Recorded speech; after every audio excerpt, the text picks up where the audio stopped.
গত রবিবার ছিল পয়লা বৈশাখ। সেই উপলক্ষে উত্তর হাওড়ার শালকিয়ার হাওড়া সদর তৃণমূল কংগ্রেসের প্রার্থী প্রসূন বন্দ্যোপাধ্যায় একটি বর্ণাঢ্য শোভাযাত্রায় অংশগ্রহণ করেন। ওই শোভাযাত্রায় প্রসূন বন্দ্যোপাধ্যায়ের ছবিসহ রাজ্য সরকারের নানা প্রকল্পের ট্যাবলো অংশ নেয়। এমনকি লক্ষ্মীর ভাণ্ডার প্রকল্পকেও ট্যাবলোতে সামিল করা হয়। এর পাশাপাশি সবুজ সাথী প্রকল্পে সাইকেল নিয়ে মিছিলে হাঁটতে দেখা যায় ছাত্রছাত্রীদের। আর এই ছবি ভাইরাল হতেই দেখা দিয়েছে রাজনৈতিক বিতর্ক। বিরোধী রাজনৈতিক দলের অভিযোগ, ছোট ছোট পড়ুয়াদের যেভাবে মিছিলে হাঁটানো হয়েছে তাতে নির্বাচন বিধি লঙ্ঘন করা হয়েছে।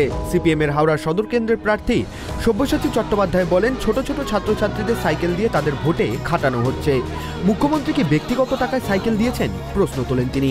তাই ছোটদের অংশগ্রহণ পুরোপুরি বেআইনি এই মিছিলে। নির্বাচন কমিশনের বিষয়টি দেখা উচিত বলেই দাবি করেছেন তিনি।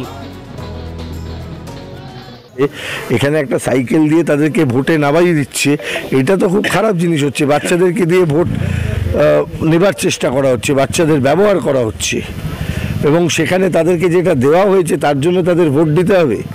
আপনি ভাবুন তো, ভোট আমার নিজস্ব অধিকার। আপনি গভর্নমেন্ট একটা কিছু দিচ্ছে বলে দিতে হবে না, কি মমতার পৈতৃক সম্পত্তি থেকে দিচ্ছেন?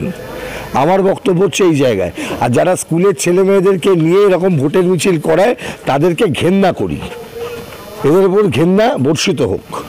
আর নির্বাচন কমিশন তারা খোলা রাখুন, চোখ কান খোলা রেখে তারা পদক্ষেপ গ্রহণ করুন, সেটা দেখুন। এ বিষয়ে আপনাদের পক্ষ থেকে কোনো পদক্ষেপ? সে তো যা পদক্ষেপ থাকবে, কিন্তু আমি আবার বললাম, যারা স্কুল পড়ুয়াদের নিয়ে মিছিল করে ভোট চাইতে যায় তারা নির্লজ্জ, তাদের প্রতি ঘৃণা বর্ষিত হোক। বাচ্চা অন্যদিকে বিজেপির প্রার্থী রথীন চক্রবর্তী জানিয়েছেন, সরকারি প্রকল্পের সুবিধাভোগী ছোট ছোট পড়ুয়াদের নিয়ে মিছিল সম্পূর্ণভাবেই বেআইনি কাজ। এই বিষয়টি নিয়ে তারা নির্বাচন কমিশনের দ্বারস্থ হবেন বলে হুঁশিয়ারি দিয়েছেন। এ তো রাজনৈতিক মিছিলে এই ধরনের সরকারি প্রোগ্রামে এবং প্রজেক্টের হিউম্যান রিসোর্সকে ব্যবহার করা সম্পূর্ণভাবে আইনানুগভাবে বেআইনি কাজ করেছেন। এর বিরুদ্ধে যথাযথ নির্বাচন কমিশনের ছবি থাকলে আমরা জানাবো এবং ব্যবস্থা নেওয়ার দরকার। এদিকে পয়লা বৈশাখ মিছিলের উদ্যোক্তা উত্তর হাওড়া তৃণমূল কংগ্রেস বিধায়ক গৌতম চৌধুরী জানিয়েছেন, পয়লা বৈশাখে মুখ্যমন্ত্রী পশ্চিমবঙ্গ দিবস ঘোষণা করায় একটি সাংস্কৃতিক শোভাযাত্রার আয়োজন করা হয়েছিল তৃণমূলের তরফে। সেখানে রবীন্দ্রসঙ্গীত এবং রবীন্দ্র নৃত্য পরিবেশন করা হয়েছিল। বাংলা সংস্কৃতিকে তুলে ধরা হয়েছিল এই মিছিলে। পাল্টা বিষয়টি নিয়ে বিজেপিকে কটাক্ষ করেছেন তিনি।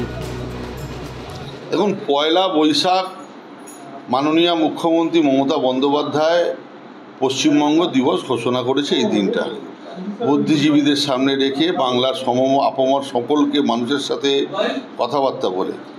তো এখানে দোষটা কোথায় আমি তো একবারও বুঝতে পারছি না। আমরা বাংলার বাঙালি, আমরা পয়লা বৈশাখ 1431 নতুন বছর পালন করেছি। আমরা পথে নেমেছিলাম। আমরা কবিগুরু রবীন্দ্রনাথ ঠাকুরের গানে বাংলার বায়ু, বাংলার জল, বাংলার ফল, পূর্ণ হোক হে ভগবান, এই গান করতে করতে রাস্তায় বেরিয়েছিলাম। এতে অসুবিধে কোথায় আমার তো মাথায় আসছে না। আর যারা কমপ্লেন করছে বিজেপি বা সিপিএম, আমি তাদের উদ্দেশ্যে একটা আপনাদের মাধ্যম দিয়ে বলি, এই বিজেপি দলটার বাংলার সাথে কোনো যোগাযোগ নেই। বাংলার মাটিটা বোঝে না, বাংলার পালস বোঝে না, বাংলার কালচারটা বোঝে না। যারা ঈশ্বরচন্দ্র বিদ্যাসাগরের মূর্তিটাকে ভেঙে দেয়, যারা রবীন্দ্রনাথকে অপমান করে, যারা স্বামী বিবেকানন্দকে 100 কণ্ঠে 1 লাখ কণ্ঠে গীতা পাঠে দাঁড়িয়ে স্বামী বিবেকানন্দর মতো লৌহ মানুষকে যারা অপমান করে, তারা বাংলার মানুষ হতে পারে না। তা আমার তো মনে হয় আমরা খারাপ কাজ করিনি। আমরা লোকসভা ভোটের আগে বিষয়টি নিয়ে শুরু হয়েছে রাজনৈতিক চর্চা। বিরোধীরা বিষয়টি নিয়ে নির্বাচন কমিশনের দ্বারস্থ হওয়ার কথা বললেও পরবর্তীতে তারা কি পদক্ষেপ নেয় সেটাই এখন দেখার। হাওড়া থেকে প্রসেনজিৎ অধিকারীর রিপোর্ট, ট্রাইব টিভি।